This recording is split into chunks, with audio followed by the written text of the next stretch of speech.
how blessed His Excellency John Dramani is. He may not necessarily hold any political advantage, but then what it does is that we are very comfortable with the position our parliamentary candidates will be placed on the ballot. Mind you, this is just for the parliamentary candidates, not the presidential. The presidential had to be put on hold due to the court processes that the other aspirants who hitherto were not given the nod by the EC. So for us, we are fairly comfortable. But nonetheless, I mean, irrespective of the position on the ballot, we are very confident of winning this election. Basically, if you look at the track record of the NDC, I mean, over the last 4 years, if you look at the track record of His Excellency John Dramani Mahama over the last 4 years, I mean, you come to only one conclusion, that indeed going to the 2016 election, there's only one candidate. I mean, I sometimes get amazed when I hear issues like, oh, if you've done well, why are you campaigning? And the question is, I mean, even the best-selling product is still doing adverts. I mean, we hear of Microsoft doing advert. Everybody using a PC, you either use a Microsoft software or an iOS. They still do marketing. Look at Coca-Cola. People drink Coca-Cola almost every day. They are still marketing, and it's an opportunity that the president cherishes so much to interact with ordinary Ghanaians, to come closer to the Ghanaians. He wishes he will get this opportunity almost every day. Unfortunately, he doesn't get. So this opportunity is one that he's grabbing to tell Ghanaians that, look, this is the mandate you give me. This is what I said I would do, and this is what I have actually done. As he keeps saying, his record is very verifiable. Things that he says he's done, or things that he said he would have done, are things that are on the ground, are things that we are seeing them. They are things that we can feel, see, and touch them. If you look at the economic performance of this country in the last 4 years, if you look at how troubling and challenging the world economies have had to face over the last 3 years. If you look at the performance of this country within the sub-region, in the context of the sub-region, we are a star performer. If you put it in global context, we are doing extremely well as compared to most countries globally. So, I mean, irrespective of where we place, the voter will identify the umbrella, will identify the red, white, green and black colors of the NDC, will identify the NDC candidate and vote for the candidate. It has nothing to do really with where we place. But we are very comfortable with the third, because as we say, we have been preaching John 3:16 for a reason, and the reason is very simple. We are going to win a third consecutive election, so we are going to be led into that victory by His Excellency John Dramani Mahama, and nothing is coming our way, and by divine intervention. It's clear. Everybody is seeing it now. Right. Staying on that same story, let me move to David. Do you agree with what Spencer is saying? Thank you very much. Let me say good morning to our viewers, and then good morning to your good self, Bedu. Let me congratulate you, having come this far. Thank you. It hasn't been easy. And good morning to my... And please don't forget to vote. It's very, very important. Absolutely. We will. I think we should be telling you not to forget to vote. That one I won't miss. There is an exciting thing going on at the Electoral Commission. I'm sure in a moment from now, the Commission will do the balloting for the presidential race. Meanwhile, in the meantime, they have done the balloting for the parliamentary elections. And my party, the NPP, positions fifth on the ballot. That is not going to be the absolute position, because there are some constituencies, some political parties may not field candidates, so they will keep flipping. But the most important thing is to look for the ultimate, that is the colors of the party, and of course, the giant elephant. Let me take this opportunity to also remind the good people of Ghana. Last week, the New Patriotic Party launched a program we call Adapt a Polling Station.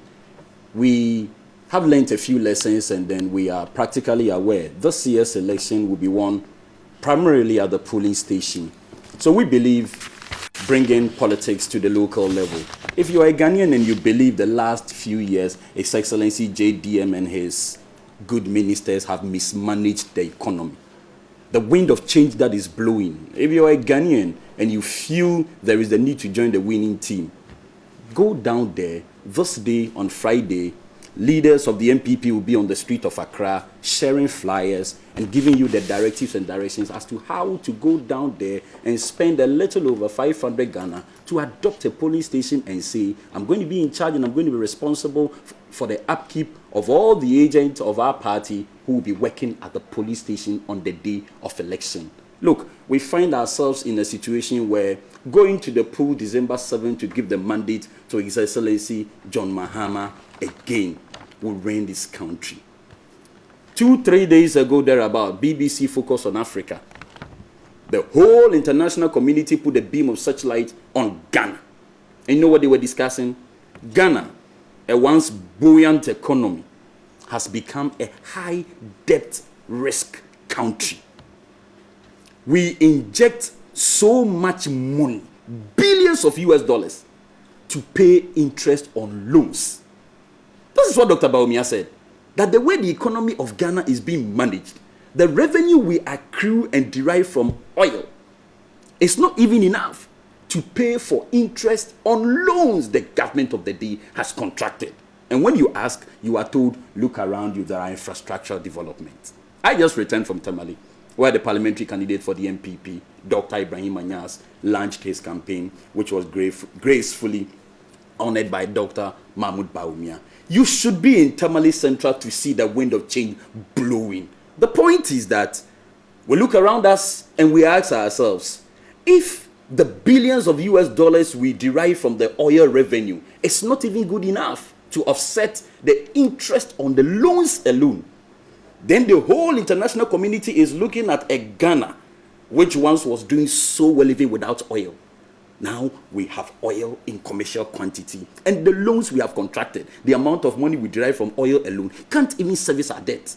Really? Then there's something wrong with the economy. So I am imploring all Ghanaians, get involved, be part of the winning team, join the wagon of change that is blowing. Nana Addo Dankwa Akufo-Addo is in the Ashanti region. You should be there to see the wind of change. He went to the northern region. It was awesome. So here we are. The position of the ballot may not be so significant. There is a need for us to go down there to enlighten our followers and our people on the position of our party on the ballot. However, I don't believe in these, rhetorics or funny extrapolations. The position on the ballot really has nothing to do. On the day of election, if you are a Ghanaian listening to me this morning and you live in a simple house and you have an electricity bill of 1 month of 2,000 Ghana cedis to pay, these are the issues that will inform your choice, not the position of a political party on the ballot. If you have endured doomsday for 8 years or 5 years, industries have collapsed. Now the chief of staff is telling us, don't even buy Calipo again. Have you not killed local industries enough through bad governance? Now you want to heighten it at another level. So our point is that position on the ballot as it stands now is irrelevant. The practical implication of the economy and the hardships we have endured are the factors that will propel us to take a better decision to boot this government out of power and to get Nana Addo Dankwa Akufo-Addo to do a better job under the NPP leadership. Okay, right. But one thing, a follow-up. Fitch predicts NPP victory, but warns of rerun. Do you think there's going to be something of that sort, rerun? Well, it is difficult to tell whether there is going to be a rerun, but from where I sit, having had the opportunity to tour the whole country and to witness how desperate Ghanaians are for a change, I think this election is going to be one of the simplest. Those preaching peace, Ghana is not fighting. We have had elections in this country. I can understand there has been a few hitches across the polling stations and all that. But why don't you talk about justice? Why don't you talk about fairness? If fairness prevails, peace, definitely a byproduct, will set in. We will have a clean election. We will have a fairer election, fiercely competed though.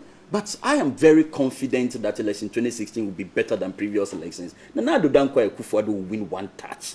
The Electoral Commission has no business playing games. They will be fair. I'm very confident about that. And we'll go to the polls and looking at what is happening, Ghanaians need change. And that change, I respectfully submit and of course agree, NPP will win. But I do not think we'll go for runoff. It's going to be a one-touch victory for Nana Addo.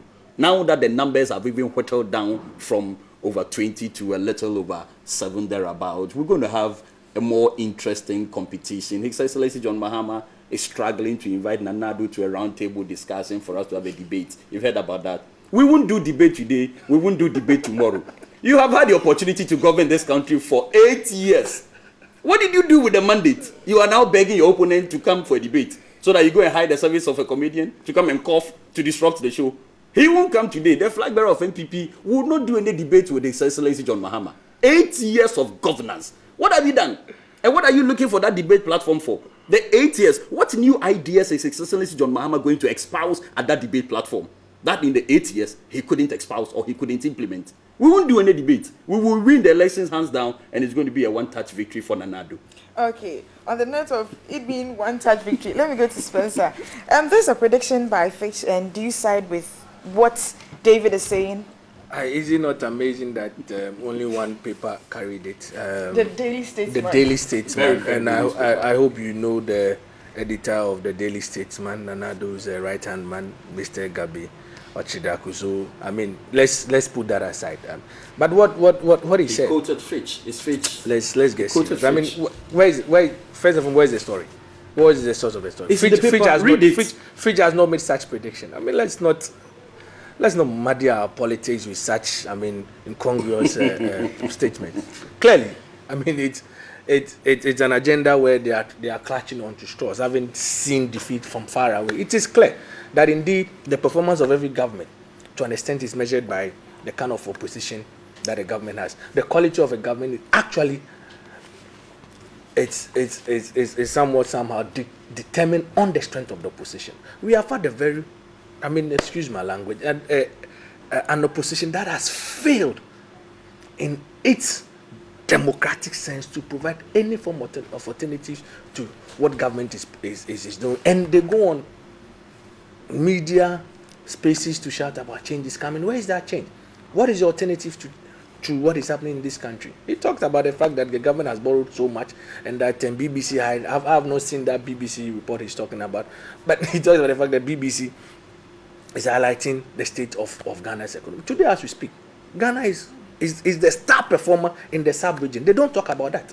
They fail to talk about that. The fact that Ghana is the star performer. You look at all the indicators, all the indices that determines the well-being of a state. Just as the well-being, I mean, when you go to the hospital, check your temperature and stuff like that. They'll check your BP. Like, let's check the BP and the temperature of this country, and tell me that Ghana is not a star performer. They used to compare us to the likes of what? Nigeria. Nigeria is more than that. Then I mean, in fact, they started with Ivory Coast. When they realized Ivory Coast is no match, then they moved to Nigeria. They realized that Nigeria is also no match.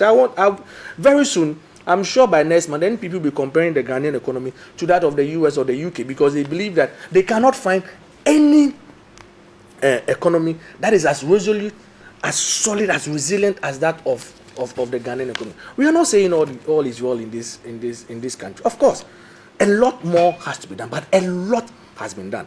And the fact that he talks about what the Chief of Staff, Honorable Julius Zebra, saying collapsing business, I mean, it's outrageous. Please, the NPP must respect the electorate. They must at all points respect the Ghanaian voter. Listen to what the Chief of Staff said. The Chief of Staff only cautioned older men and women who would prefer drinking sugary stuff. And it wasn't even talking about Calipo in this. I don't know why they would misconstrue that statement, create their own story out of it, and put it out. In any case, he's talking about the fact that what? A debate will bring somebody to come and cough. We want a debate between the two leading candidates.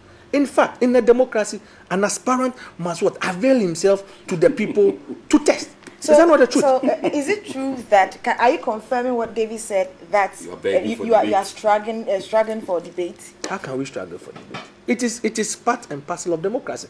Why? You cannot just get up today and say, I want to become president, without people questioning you, and then you go. And mind you, look at the stiff opposition with which the NPP machinery, especially its communication machinery, puts out there anytime there is a little scrutiny of Honorable Nana Akufo-Addo. the slightest scrutiny of Akufo-Addo is met with sometimes brute force, and sometimes gets down to insult and violence. The point is, shouldn't Ghanaians have the liberty to know who wants to lead? If you are talking about you having vision, you go and stand on a podium, then you talk. People cannot ask you questions. Is that what you talk about having a vision? When we cannot question what you are saying? Even His Excellency the President, on countless times I've had meetings with the press where they have questioned him on what he is doing and what he intends to do.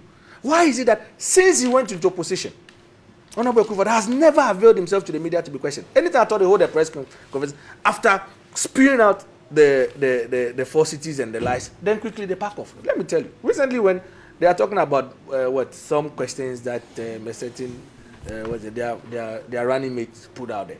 Have you seen a highway in Ashaiman before? Have you seen a motorway in Ashaiman before? And when he said that they built Odogono school that the former regional minister of Greater Accra under the Kufo Honorable Sheikh ICQ attended, and then he tells you that they built Odogono secondary school. You think the media wouldn't have asked that question? Why don't they avail themselves to question? Now this is the time. We are going into elections. Avail yourself. His Excellency John Romani is saying that I have done he's built roads. I believe tell me where you live, and I'll give you a project that was commenced and started, that was commenced and completed under His Excellency John Romani. Where do you live? Osu. Do you want me to name them? At least you've seen the asphalt, haven't you? You've seen how the asphalt is transforming the lives of the taxis and the trotro drivers on the street. I took a taxi. Who said? And this one is not me. A taxi. The driver. You know what he said? He said his time. Okay, and he drives from Osu to 37. He used to spend so much time in traffic. At the end of the day, he was making nothing. Today, as a result of the fact that the Osu Township roads have been asphalted, he makes a lot of money, decent income. Again, but for His Excellency John Mama taking the decision to asphalt roads in and around Asylum down, we would have seen more blood from the NPP headquarters. Because anytime I thought they disagreed, or somebody has held an opinion which is against that of their flag bearer, what you see is they pull out machetes and clubs and head straight to their to their headquarters. But for the time intervention of the security apparatus, and that is because they get access to good roads. You are talking about water. When was the last time your tap in Osu ran out? Tell me. Today, as we speak, Greater Accra, we are having an excess. We have Greater Accra as excess of water. Talk about Adenta. In the past, when you mention Adenta, what comes to mind is what the perennial, water shortage. Everybody knows Adenta. Oh, Adenta, they don't have water. Today, talk about Adenta. Everybody is talking about Mama water. And that is a statement of fact. How many district, and mind you, they've been in government before, so they have their track record. How many district hospitals did they put in place in their 8 years? Look at the number of district hospitals that His Excellency John Mahama has built. Again, look at the number of regional hospitals, 2 regional hospitals.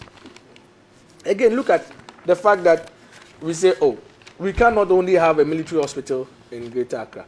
And since independence, the second military hospital is being built in Kumasi by His Excellency John Dramani Mahama.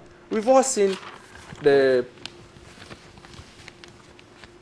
Ridge Hospital, how it has come up. You remember 2 years ago, they used to sing, oh, it's Photoshop, Photoshop. Today, they no longer sing this Photoshop. And for me, I am happy, because the lives of David will no longer have to travel to access quality health. Because the vision of His Excellency John Mahama is to build, what? A peaceful, secure, and prosperous nation.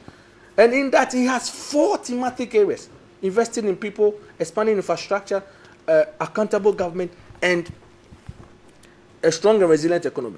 In investing in people, what are we looking at? We are looking at what? Giving the Ghanaian population good healthcare, good quality education, accessible, affordable, good social intervention program. Create an enabling environment for the Ghanaian to thrive. And that has been his mantra over the last 4 years. And that is why we have so much confidence. Look, not too long ago, we all saw how business confidence indicator just shut up. Even in an election, it has never happened before in this country. Check 92, check 96, check 2000, check 2004, check 2008. The only time you're having to see business confidence grow in an election is 2016. Do you know what that means? That means that this is a government that is managing your resources very well, irrespective of the pressures of election. We all know that in times past, election year, you would have seen people freezing, expenditure and stuff cutting down. Today, we don't see that. By this time, people will be panicking. Today, we don't see, because he is a man of peace. He is a man who believes that the growth of this country and for that matter, every child born anywhere in this world must prosper. And how do you prosper? You need access to education, not just education, quality education. And when you come out, let's compare the two manifestos. While their manifesto could easily have been, described as retrogressive, this book is a progressive book that I encourage and urge every Ghanaian to grab a copy and read for yourself. They are talking about things, they read their manifesto. They are talking about things that have been done. About 70% of their manifesto are things that have been done. And then when they sit down in threes and fours, sharing a drink, an idea comes out without even verifying the usefulness of that idea. They put it together. A typical example is when they sing that song called One This, One That. What is One This, One That? Sloganeering in an election year has taken precedence over substance. One this, one that. So they're talking about we are going to build one district in one factory in every district. It's exactly how not to develop Ghana.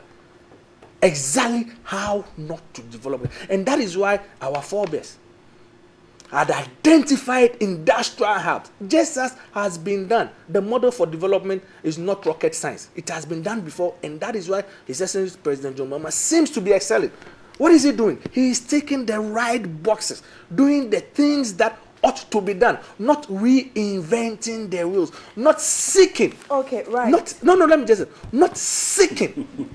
You made mention of one district, one factory. Is it that you think they can achieve it, or it's not feasible? It is not a matter of. It is not a matter of whether it can be achieved or it is not feasible or it is a threat. It's a matter of exactly not how to develop. If you appreciate the meaning of economies of scale, if you appreciate it, anybody with the basic appreciation of economics will tell you that.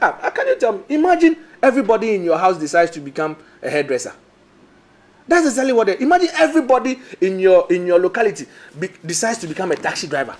So all of us decide to drive taxi. Is that what they are saying? Imagine everybody in TV3 decides to host a program. So there will not be any cameraman. There will not be any technician. And that's exactly how not to develop this country. Yes, he's been going round back and forth the last 15 minutes or so. We in NPP launched our manifesto, change, agenda for jobs, creating prosperity and equal opportunity for all. This is it. His Excellency John Mahama, we've given you 8 years of our mandate. Industries have collapsed. Look, NPP took time and took Ghanaians through a strong economy matters, trade and industry, energy. We outlined all the things that we would do when given the mandate. It is enough. Political parties do not just get up one morning and push their flag bearer to go and sit on site to do a debate. We have programs and we have itinerary we must have put together from now to election day. Where did President Mahama go to sleep that all of a sudden he wakes up one morning and say, I want a debate? It is not a fanfare. The presidency and its contest, it's a serious business. So we in NPP, I repeat, His Excellency President Mahama, you won't have a Kufuado on any platform for a debate. So in any case, people shouldn't question in any case, is this a question that people shouldn't question? Allow him. I'm enjoying your professionalism. God bless you.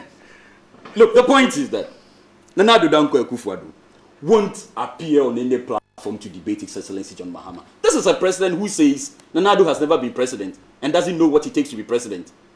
How come you don't need him? Talk to the ex-president, get them onto a round table, and get a debate done.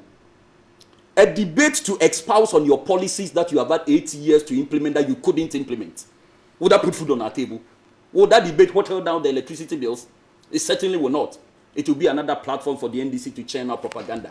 So our position is, we won't, Nana don't want. But let me take you through a few of the things. Look, we launched our manifesto and we spoke to Ghanaians that we are restoring macroeconomic stability. At the heart of every nation's development lies proper and sound and prudent economic management. Dr. Baumia posed over 170 questions to the NDC. He wants a platform to speak to economic matters. Respond to those matters.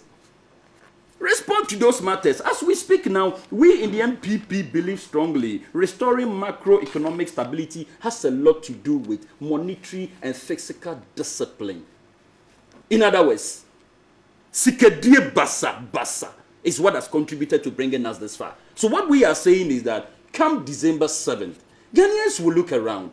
The NPP came to you with a manifesto in 2000. 10 seconds. Absolutely, I will land. And when you gave the mandate to Ghanaians, my brother here talked about social intervention program. He is a socialist, right? NDC man. It is the NPP that implemented national health insurance. It's the NPP that implemented free bus system. It's the NPP that introduced free cocoa spraying. It's the NPP that introduced free school feeding program. NDC. Which of these social interventions have you implemented in the last 8 years? Okay, so moving on to Daily Guide. Thank you, David. Moving on to Daily Guide. EC drags Ayariga to CID over fake doctorate degree. I'm giving each one of you 1 minute to say something about this issue. Is it coincidental? Will it affect Ayariga? Yeah, I especially when we are getting closer to this election. My point is that I am enjoying the tactfulness with which the Electoral Commission is operating and preparing us for election 2016. Right. You remember our group led My Vote Count Alliance has been extensively vigorous and very proactive in... Are you still alive? Oh, politics is local. Don't worry.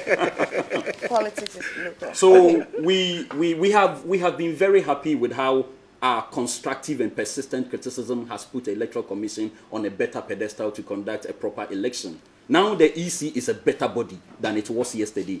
And we didn't just get here overnight. It was not won by sudden flight. We shed blood on the street of Accra in demonstrating to demand credible elections.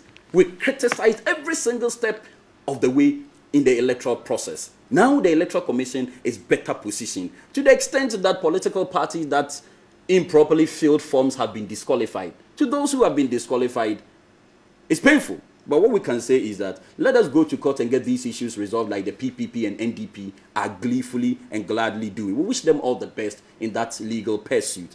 However, Hassan Ayariga, apart from the disqualification, you see, there is a difficulty here.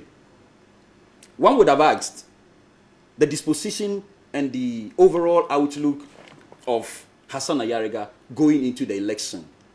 Democracy gets a bit painful. How many votes did he score in the previous election? This is a political candidate who takes the opportunity at every given time to make fun and to create humor. Ekweadonko was on the ballot as well. I don't know. I am happy the numbers have whittled down. Let's get to serious business. However, those who find it painful enough, a serious political party like NDP and PPP, when these political parties are disqualified, of course, you have every right to ask questions, either on the basis of technicalities or legalities. I encourage them to pursue it to the latter. Right. But again, it is a proper step for the Electoral Commission to go beyond the mere disqualification and to find out the authenticity of the kind of document the individuals in question who wanted to be flag bearers presented. Right. It's a step in the right direction. Spencer? Yes, for me, I think that the EC gave an indication of what it will do. And this gives, it actually gives meaning to the democracy we are practicing. But for us, I mean, at NDC, we are very much focused on our campaign. We are very much focused on winning the next general elections come December. We are very much focused on delivering a better Ghana, a prosperous nation to the people of Ghana. To that end, what we are doing is to campaign and tell the good people of Ghana why they should give us another term and avail ourselves. And for us, I mean, the NPP, for me, they seem to be serious. The hypocrisy with which the NPP, I mean, deals with matters of politics in the country, needs some attention. He's commending the EC, talking about it is right, talking about it in the sense that it's right. I mean, what they have done, LMVC, Let My Vote Count, as Alliance, what they have done to, I mean, for us to get a clean register. And as part of that democratic process, it is incumbent for every leader to avail yourself for the people to interrogate and question you. The point is this: when you mount a political platform, when you mount a political rally, all what you are saying, even if you are lying, even if you are putting out falsehood, even if you are concocting stories, people will just 10 seconds. Yes, people will just, I mean, swallow it and carry it along in the midst of the euphoria. At a debate, at All a right. proper. All right. So I'm really grateful for having know where you from all these here. debates I'm coming really from. grateful for I'll tell having you you all yourself. here. That won't come. And Why? so coming up next, So we we shouldn't have question him when a he says- musical when he say- performance from Young. So we shouldn't question And David when he says David Ashama Asante. Highway. When he talk about Ashama Highway, We launched up. When he said they have built Ashama Highway, gentlemen, they built on top David of the secondary. Asante is a member of NPP communications team, and Spencer Koy is a member of the NDC communications team. I'm grateful for having you here.